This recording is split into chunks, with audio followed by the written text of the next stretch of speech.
이혼 서류가 테이블 위에 떨어졌다. 종이가 부딪히는 소리는 이상할 정도로 가벼웠다. 사인의 강민준의 목소리는 지극히 건조했다. 마치 이미 끝난 계약서에 도장 하나 더 받는 것처럼. 서윤아는 고개를 들지 않았다. 대신 식어버린 국을 바라보고 있었다. 아침부터 데워놓았던 미역국은 이미 김이 다 빠져 있었다. 이제 와서 이게 무슨 의미가 있어? 민준이 비웃듯 말했다. 너도 알잖아. 우린 이미 끝이야. 유나는 천천히 이혼 서류를 집어들었다. 종이 위에 적힌 자신의 이름이 낯설었다. 결혼한 지 3년. 가난한 신혼집, 투자 실패로 밤새 술에 취해 돌아오던 남편, 그때마다 말없이 등을 두드려주던 시간들. 모든 장면이 이상할 정도로 조용히 지나갔다. 너, 나한테 왜 아무 말도 안 해? 민준이 신경질적으로 물었다. 유나가 울거나 내달리거나 적어도 화를 내길 기대한 표정이었다. 할 말이 없어서요. 그 말에 민준의 얼굴이 굳었다. 솔직히 말해. 넌 내 성공을 감당 못해. 난 이제 다른 세계로 가야 해. 유나는 그제야 남자를 바라봤다. 익숙했지만 더 이상 남편으로 보이지 않는 얼굴. 그 여자 때문인가요? 잠깐의 침묵. 민주는 고개를 들고 강당하게 말했다. 세리는 너랑 달라. 태어날 때부터 나랑 같은 위치에 있어. 유나는 웃었다. 정말로 아주 작게. 그렇군요. 민주는 그것을 체념이라 오해했다. 그는 몰랐다. 이 순간 유나의 마음에서 무언가 완전히 끝났다는 걸. 유나는 그날 밤 짐을 쌌다. 명품 가방도 귀금속도 없었다. 결혼 반지조차 서랍에 두고 나왔다. 집을 나서며 마지막으로 불을 끄는데 민준의 목소리가 뒤에서 들렸다. 후회하지 마라. 난 성공할 거니까. 유나는 대답하지 않았다. 그 말이 유언이 될 줄 민준은 알지 못했으니까. 이혼 후 한 달. 강민준의 회사는 갑자기 이상해지기 시작했다. 확정이라던 투자 건이 하루아침에 철회됐고 구두 계약으로 진행 중이던 대기업 협업이 외부 사정을 이유로 취소됐다. 민준은 미간을 찌푸리며 비서를 불렀다. 오세리는 오늘도 출근 안 했어요. 며칠 뒤 민준은 믿을 수 없는 이야기를 듣게 된다. 세린의 학벌, 집안, 가족관계 모두 거짓이었다. 재벌가, 손녀는커녕 대기업 빌딩 청소부의 딸. 그날 밤 민주는 술에 취해 유나를 찾아왔다. 유나야. 문 앞에서 무릎이 꺾였다. 자존심 같은 건 이미 없었다. 내가 미쳤었어. 유나는 그를 내려다보며 말했다. 아직도 모르시네요. 뭐, 당신이 무너진 이유. 민주는 울먹이며 손을 뻗었다. 다시 해보자. 내가 있었기에 여기까지 온 거잖아. 유나는 조용히 고개를 저었다. 아니요. 그리고 처음으로 모든 걸 알려주었다. 투자자 이름 하나하나, 위기 때마다 연결했던 전화들, 익명으로 전달됐던 전략 문서들, 전부 내가? 네. 유나는 담담했다. 그리고 전 서린그룹 외동딸이에요. 그 순간 민준의 세계가 완전히 무너졌다. 파멸은 빠르게 왔다. 유나는 민준 회사의 부채를 인수했고 주요 지분을 경쟁사 명의로 흡수했다. 핵심 인력들은 하나같이 회사를 떠났다. 강민준은 CEO 자리에서 쫓겨났고 언론은 그를 과대평가된 거품이라 불렀다. 오세리는 사기 혐의로 고소당했다. 마지막 날 민주는 텅 빈 사무실에서 혼자 앉아 있었다. 그 앞에 유나가 섰다. 왜 이렇게까지 해?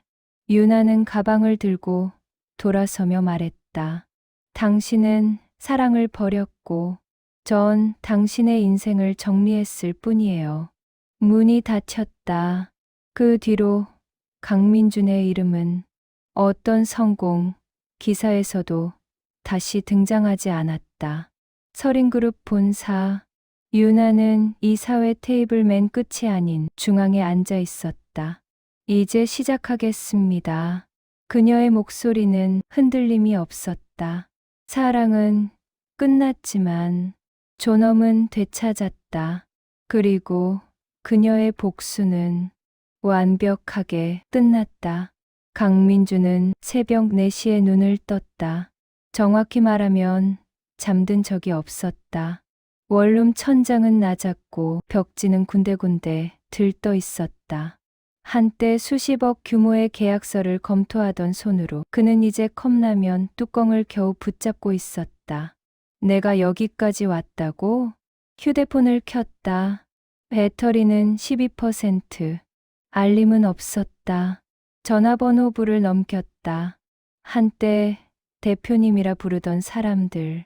투자자, 임원, 기자. 그 누구에게도 전화를 걸 수 없었다. 아니, 걸 필요가 없었다. 이미 전부 차단당했으니까. 며칠 전 그는 마지막 희망으로 한부이씨 사무실을 찾았다. 강민준 대표님이시죠? 상대는 공손했지만 눈에는 미묘한 거리감이 있었다. 죄송하지만 저희 쪽에서는 더 이상. 그 말 뒤에 이어질 문장을 민주는 알고 있었다. 리스크가 큽니다.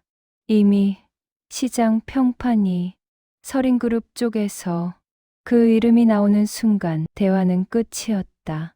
서윤아, 그의 아내였던 여자, 그가 도움 안 되는 사람이라던 여자. 민주는 그제야 깨달았다.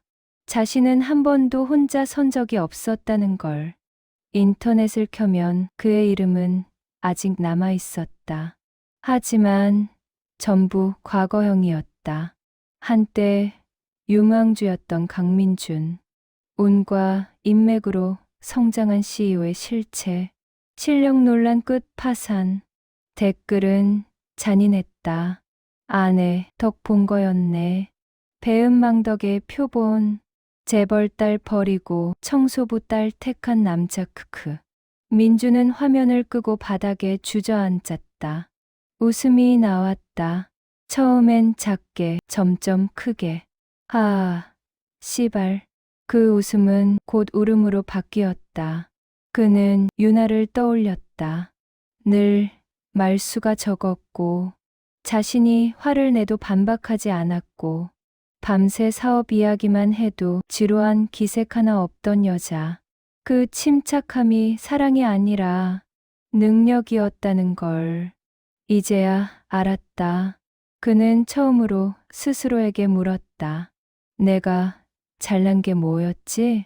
대답은 없었다. 마지막으로 그는 서린그룹 본사 앞에 섰다.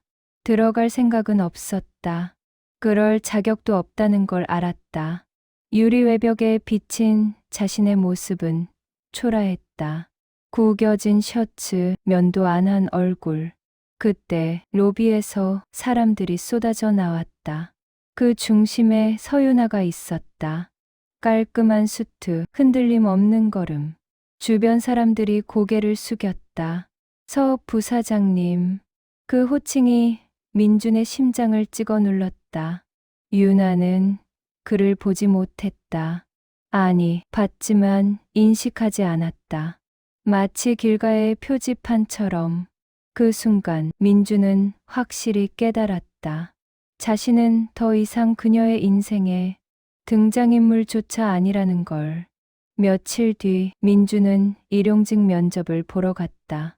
경력은 사업했었습니다.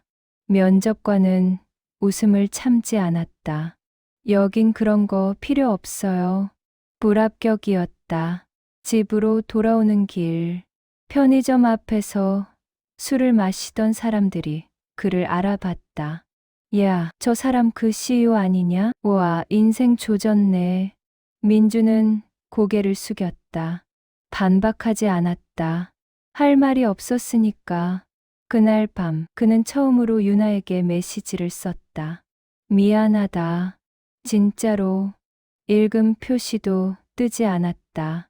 이미 오래전에 차단당했을 것이다. 민주는 휴대폰을 내려놓고 중얼거렸다. 나 좀 살려줘. 대답은 없었다. 그의 이름은 서서히 완전히 사라졌다. 검색어에서도, 기사에서도, 사람들 기억에서도.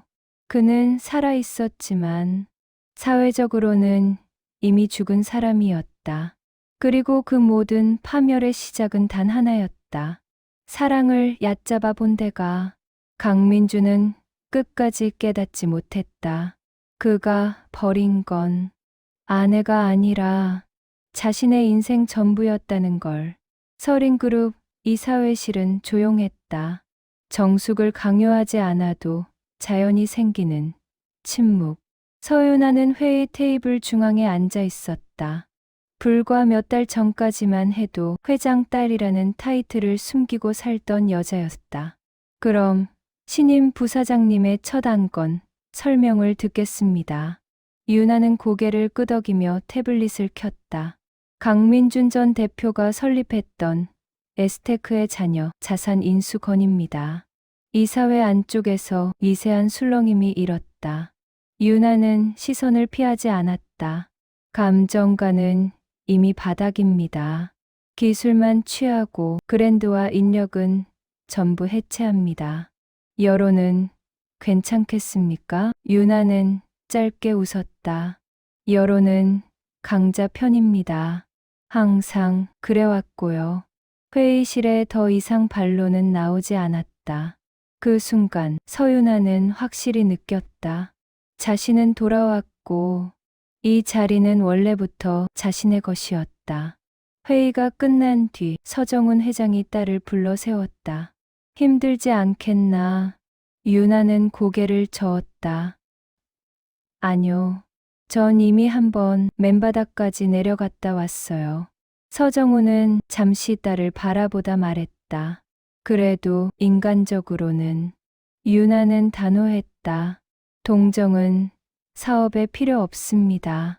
그 말에 회장은 더 묻지 않았다. 유나의 복귀는 빠르게 시장을 흔들었다. 중단됐던 해외 투자 재개, 보수적이던 계열사 구조 조정, 젊은 임원 전면 배치. 언론은 그녀를 이렇게 불렀다. 감정 없는 후계자, 사적인 서사를 제거한 경영자. 유나는 그 어떤 인터뷰에서도 결혼, 이혼, 전 남편 이야기를 꺼내지 않았다. 이미 끝난 페이지였으니까. 같은 시각 강민주는 새벽 인력시장 앞에 서 있었다. 번호표를 들고 서 있는 사람들 사이에서 그는 더 이상 특별하지 않았다. 누군가 그의 얼굴을 힐끗 보고 말했다. 어디서 많이 본 얼굴인데. 민주는 고개를 숙였다. 알아봐 주지 않는 편이 차라리 나았다. 유나는 밤늦게 혼자 집무실에 남아 있었다. 도시의 불빛이 유리창 너머로 반짝였다. 그녀는 잠시 창밖을 바라보다 서랍에서 결혼반지를 꺼냈다. 잠깐 바라보고 아무 감정 없이 서류 봉투에 넣었다. 그리고 비서에게 말했다. 폐기 처리하세요. 비서는 아무것도 묻지 않았다. 다음 날 서린그룹은 새로운 사업을 발표했다. 스타트업 인수, 신기술 투자, 미래 산업 진출. 그 중심에는 서윤아가 있었다. 카메라 플래시가 쏟아졌다. 부사장님, 성공의 원동력은 무엇입니까? 유나는 정확하게 대답했다. 선택의 책임입니다. 그 말은 과거의 자신에게 하는 말이기도 했다. 그날 밤 유나는 혼자 와인을 따르지 않았다. 술로 위로할 시간은 이미 지나 있었다. 그녀는 침대에 누우며 생각했다. 사랑 때문에 자신을 숨겼던 시간. 그 선택의 대가를 치렀고 이제는 다시는 숨지 않을 것이다. 누군가의 아내가 아니라, 누군가의 구원이 아니라 서린그룹 서윤아로. 한편 강민주는 신문 한 귀퉁이에 실린 작은 기사 하나를 바라보고 있었다. 서린그룹 사상 최대 분기 실적 달성. 그는 신문을 접었다. 더 이상 질투도 분노도 없었다. 그럴 자격조차 없다는 걸 이제는 너무 잘 알고 있었으니까. 왕과는 빼앗은 적이 없었다. 그저 원래 주인에게 돌아왔을 뿐이다. 강민주는 자신의 이름이 더 이상 검색되지 않는다는 사실을 알게 된 날, 이상하게도 아무 감정이 들지 않았다. 놀랍지도 억울하지도 않았다. 마치 오래전부터 예고된 결과를 확인한 기분이었다. 예전엔 검색창에 이름을 치면 기사, 인터뷰, 사진이 줄줄이 나왔다. 지금은 동명이인 하나만 덩그러니 뜰 뿐이었다. 그것도 지방의 학원 강사. 아, 짧은 탄식이 새어나왔다. 그는 이제 완전히 지워졌다. 그가 머무는 곳은 도심 외곽의 고시원이었다. 창문은 손바닥만 했고 벽 너머에서는 누군가의 기침 소리가 들렸다. 아침마다 그는 같은 옷을 입고 나왔다. 세탁할 여유도 이유도 없었다. 일은 없었다. 정확히는 그에게 주어지는 일이 없었다. 강민준 이름을 적는 순간 면접관의 표정이 바뀌는 걸 그는 너무 많이 봤다. 어디선가 그의 이름은 여전히 불운의 상징으로 남아 있었다. 어느 날 그는 예전 회사 건물 앞을 지나쳤다. 간판은 이미 다른 이름으로 바뀌어 있었다. 자신이 밤새 고민에 붙였던 이름은 흔적조차 없었다. 그 앞에서 한 커플이 사진을 찍고 있었다. 여기 분위기 좋다. 민주는 그 말을 듣고 웃음도 눈물도 나오지 않았다. 그저 자신의 과거가 타인의 현재가 되었구나. 그 정도였다. 몸도 망가졌다. 불규칙한 식사, 값싼 술, 잠 못 드는 밤. 병원에 갈 돈도 없었고 설령 있어도 갈 이유가 없었다. 거울을 보면 자신이 누구였는지 떠오르지 않았다. 성공한 CEO도 몰락한 남자도 아닌 그저 아무도 아닌 사람. 그날은 유난히 비가 왔다. 민주는 한강 다리 아래에 앉아 젖은 신발을 벗고 있었다. 사람들이 지나쳤다. 누구도 그를 보지 않았다. 그는 문득 생각했다. 만약 여기서 사라지면 누가 알까? 머릿속에 스쳐간 얼굴은 하나뿐이었다. 서윤아. 하지만 곧 그 얼굴마저 흐려졌다. 이제는 떠올릴 자격조차 없었다. 다음 날 아침 고시원 관리인은 그의 방문 앞에 쌓인 신문을 이상하게 여겼다. 문을 열었을 때 방 안은 지나치게 조용했다. 민주는 침대 위에 누워 있었다. 마치 잠든 것처럼. 책상 위에는 아무 메모도 없었다. 유서도 변명도 원망도. 그는 끝까지 아무 말도 남기지 않았다. 며칠 뒤 간단한 행정 처리 하나가 있었다. 사망자 강민준. 특이사항 없음. 유가족 없음. 그게 전부였다. 같은 날 서린그룹 본사. 유나는 보고서 하나를 넘기다 아주 잠깐 멈췄다. 비서가 조심스럽게 말했다. 전 강민준 대표 관련 기사 하나가 있습니다만. 유나는 고개를 저었다. 필요 없어요. 보고서는 다시 넘겨졌다.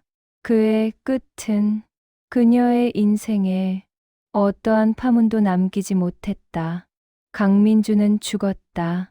하지만 그보다 먼저 이미 오래전에 세상에서 지워졌었다. 그것이 그의 완전한 끝이었다.